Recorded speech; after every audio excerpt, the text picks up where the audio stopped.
नमस्कार दोस्तों, मैं डॉक्टर प्रविंदर सिंह आज न्यू वीडियो के साथ आया हूं, जिसका टॉपिक है मेरा वर्मीफॉर्म अपेंडिक्स। वर्मीफॉर्म अपेंडिक्स हमारी बॉडी में एक वेस्टिजियल ऑर्गन है।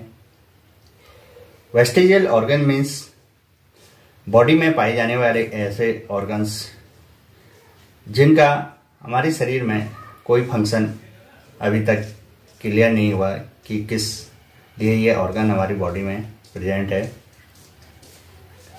दोस्तों, जो वर्मीफॉर्म अपेंडिक्स होता है वो वर्म लाइक डाइवर्टिकुलम होता है, जो कि हमारे सीकम रीजन, जो कि हमारे लार्ज इंटेस्टाइन का एक पार्ट, असेंडिंग कोलोन का सबसे नीचे वाला पार्ट होता है, जो साइज में बड़ा होता है, उसके पोस्टीरियर मीडियल वॉल से निकलता है।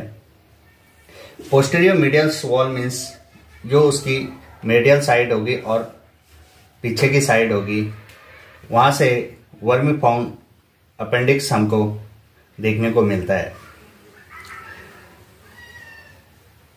वर्मीफॉर्म अपेंडिक्स जो होगा हमारे शरीर में कौन सी साइड में प्रेजेंट रहेगा, कहाँ पे वो रहता है, ये हमारे नॉर्मली एब्डोमिनल रीजन है, जहाँ पे ये हमारा अम्बिलिकल रीजन है, और ये हमारे जहाँ पे पेल्विक स्टार्ट होता है वो इंग्वाइनल लिगामेंट का स्ट्रक्चर है। एब्डोमेन से रिलेटेड ऑर्गन को जानने के लिए हम एब्डोमिनल पार्ट को हम 9 रीजन में डिवाइड करते हैं। 2 हॉरिजॉन्टल लाइंस और 2 वर्टिकल लाइन से एब्डोमेन को डिवाइड करते हैं। इनके डिविडेशन के बाद 9 रीजन हमको मिलते हैं, जिसमें सबसे ऊपर right side right hypochondrium region होता है। उसके बाद हमको एपिगैस्ट्रिक रीजन होता है। उसके बाद लेफ्ट साइड में सबसे ऊपर हमको लेफ्ट हाइपोकॉन्ड्रियम रीजन मिलता है। फिर उसके बाद बीच वाले पार्ट में हमको राइट साइड लंबर रीजन, फिर जो यहाँ पे अम्बिलिकस रहता है उसको हम अम्बिलिकल रीजन कहते हैं, और उसी के लेफ्ट में हमको लेफ्ट लंबर रीजन मिलता है। उसी के बाद हम जो नीचे के पार्ट होंगे 3, राइट साइड को राइट इलियक फोसा, फिर उसके साइड में हाइपोगैस्ट्रिक रीजन होता है, और उसके लेफ्ट साइड में हमको लेफ्ट इलियक फोसा रीजन होता है। हमारे जो वर्मीफॉर्म अपेंडिक्स होता है वो हमारे राइट इलियक फोसा रीजन में हमको मिलता है। तो दोस्तों, जो ये राइट इलियक फोसा रीजन होता है उस वहाँ पर से हमारा सीकम रीजन स्टार्ट होता है, जो कि असेंडिंग कोलोन का एक पार्ट होता है। जो सबसे निचला पार्ट, जो फूला हुआ पार्ट होगा, वो सीकम रीजन होता है। उस पर हमको इलियम, जो कि छोटी आंत का अंतिम पार्ट होता है, वो आकर मिलता है मीडियल साइड में उसके।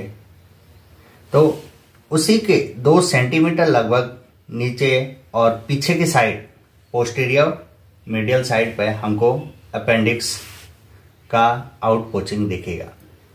वहाँ से अपेंडिक्स हमको बाहर आया हुआ स्ट्रक्चर दिखेगा। ये हो गई उसकी नॉर्मल कि कौन सी पोजीशन पे है और कहाँ पे रहता है।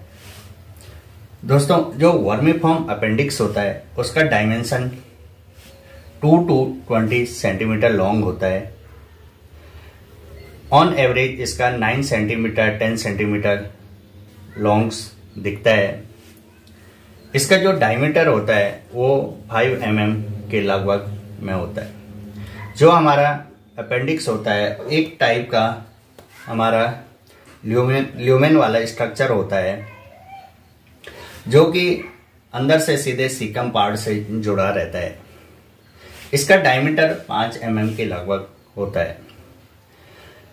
दोस्तों, जो हमारा वर्मीफॉर्म अपेंडिक्स है उसकी पोजीशन अदर ऑर्गन से कैसे रिलेट की जाती है कि उसकी पोजीशन सीकम के आगे है या पीछे है, हमारे इलियम से आगे है या पीछे में, उन चीज़ों को देखते हुए इसकी नॉर्मल पोजीशन क्या हो सकती है, कौन कौन सी दिशा में हमारा अपेंडिक्स हो सकता है।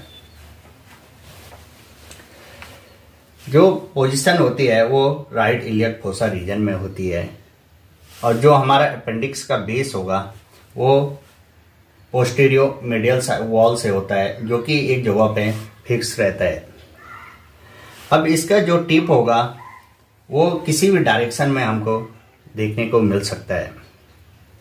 उनमें से कॉमन सी 6 डायरेक्शन होती है जिनमें हमको उसका टिप देखने को मिल सकता है।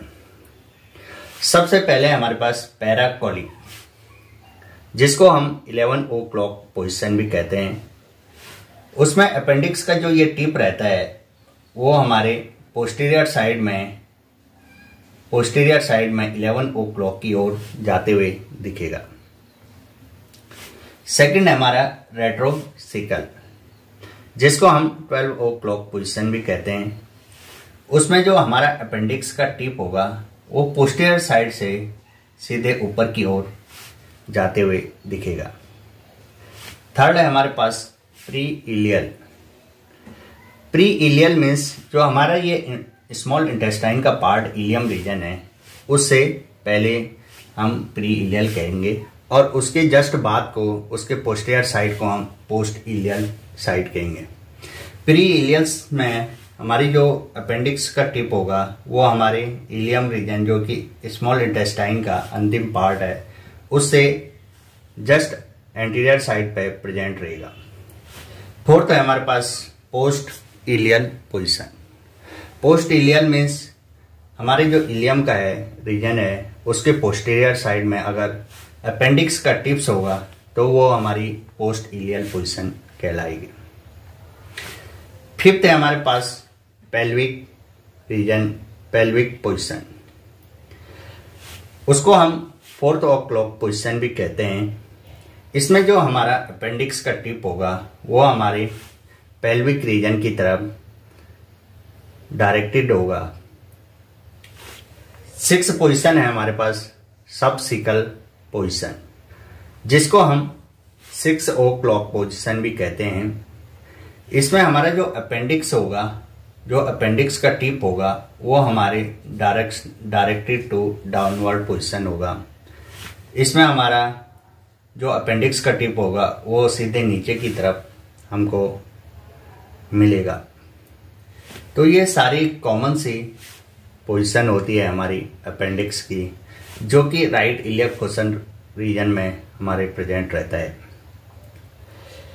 कभी कभी हमारे एक पोजीशन होती है जो बहुत ही रेयर देखने को मिलती है, उस पोजीशन को हम सब हीपेटिक पोजीशन भी कहते हैं, जो कि हमारे अपेंडिक्स का टिप हमारे लिवर से जस्ट देखने को मिलता है, जो कि बहुत ही रेयर कंडीशन में हमको देखने को मिलती है। इसके बाद हम देखेंगे appendicular orifice. Orifice means opening. Appendix की ओपनिंग हमारे जो सीकम रीजन है उसमें कहाँ पे होती है? वो होती है हमारे posterior medial aspect of caecum. जो हमारा सीकम रीजन रहेगा उसके पोस्टीरियर मीन्स पीछे की तरफ, और मीडियल साइड मीन्स मीडियल की तरफ हमारे अपेंडिक्स की ओपनिंग रहेगी, जो कि 2 सेंटीमीटर बिलो इलियोसिकल ओरिफिस, जो कि हमारे इलियोसिकल मीन्स जहां पे हमारे छोटी आंत का अंतिम पार्ट इलियम रीजन हमारे सीकम रीजन से जुड़ता है, उससे जस्ट 2 सेंटीमीटर नीचे हमारे अपेंडिकुलर ओरिफिस होगा।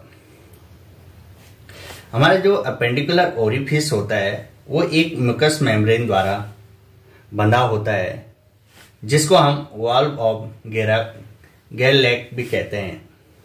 जो हमारे यहाँ पे एक म्यूकस मेम्ब्रेन होगा, जिससे कि हमारा जो ये फूड मटेरियल जो हमारे लार्ज इंटेस्टाइन में आता है वो अपेंडिक्स में जाने से रुकता है, तो जिसको हम कहेंगे वॉल्व ऑफ गेरलैक। इसके बाद देखेंगे हम पेरिटोनियल रिलेशन। हमारी जो पेरिटोनियम लेयर होती है, जो एब्डोमेन के वॉल के सबसे अंदर की लेयर होती है, जिसका एक पार्ट विसरल पेरिटोनियल होता है, वो हमारे अपेंडिक्स से कैसे जुड़ा रहता है। वो एक छोटे आकार की और ट्रायंगुलर शेप में, जो कि हमारे ऐसे आकार में लगभग हमारे अपेंडिक्स से जुड़ा रहेगा, जिसको हम मीजो अपेंडिक्स भी कहते हैं। इस जो मीजो अपेंडिक्स पेरिटोनियल वाला पार्ट रहेगा हमारे अपेंडिक्स से जुड़ा, उसमें हमारी ब्लड सप्लाई, जो कि हमारी आर्टरी और वेन्स की सप्लाई होंगी, वो अपेंडिक्स तक आती है,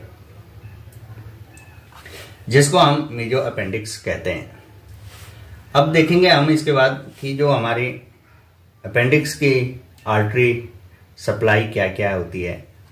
हमारी जो आर्टरी होगी वो अपेंडिकुलर आर्टरी नाम से होगी, जो कि हमारे मीजो अपेंडिक्स में प्रेजेंट रहती है, जो कि हमारे इलियोकोलिक आर्टरी का एक ब्रांच होती है, अपेंडिकुलर आर्टरी नाम से जानी जाती है।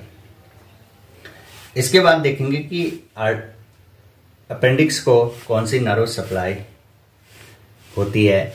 सिंपैथेटिक नर्व में इसके T9 और T10 नर्व होती है, और पैरासिम्पैथेटिक नर्व सप्लाई में इसको वेगस नर्व सप्लाई करती है। नेक्स्ट वीडियो में हम इसका सर्जिकल पॉइंट ऑफ व्यू देखेंगे। इस वीडियो में जनरल एनाटॉमी का पार्ट्स था। Thank you, have a nice day.